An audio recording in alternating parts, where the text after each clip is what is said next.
Today we will learn about future continuous tense. Are you ready? Yes. Let's start. Ram बिल्कुल राम देख रहा होगा। Mohan will be playing. Mohan खेल रहा होगा। Vaishnavi will be growing. Vaishnavi उगा रही होगी। Anita will be playing. Anita खेल रही होगी। Farmer will be growing. किसान उगा रहा होगा। दृष्टि will be flying. दृष्टि उड़ा रही होगी।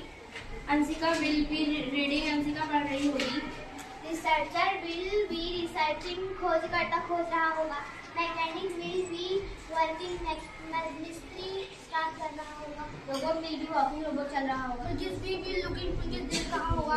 हार्दिक will be playing. हार्दिक खेल रहा होगा। राज will be running. राज दौड़ रहा होगा। मुस्कान will be reading. मुस्कान पढ़ रही होगी। Arjun will be helping. Arjun सहायता कर रहा होगा। Ramesh will be keeping. Ramesh चैन लगा रहा होगा।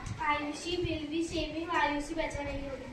पायल will be throwing. पायल फेंक रही होगी। पैटी रोहित will be worshiping. देश में पूजा कर रहा होगा। लेयर will be खिलाड़ी सीख रहा होगा। प्रतीक बी विल प्लेइंग। प्रतीक खेल रहा होगा। Shiva will be cooking. Shiva भोजन बना रहा होगा। विजय विल बी प्लेइंग। विजय खेल रहा होगा। Anshika will be winning. Anshika जीत रही होगी। भूमिका will be playing. भूमिका खेल रही होगी। Prithviraj will be singing. देशभक्त गा रहा होगा।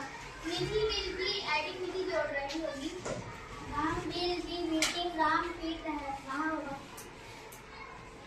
Atul will be adding. Atul जोड़ रहा होगा।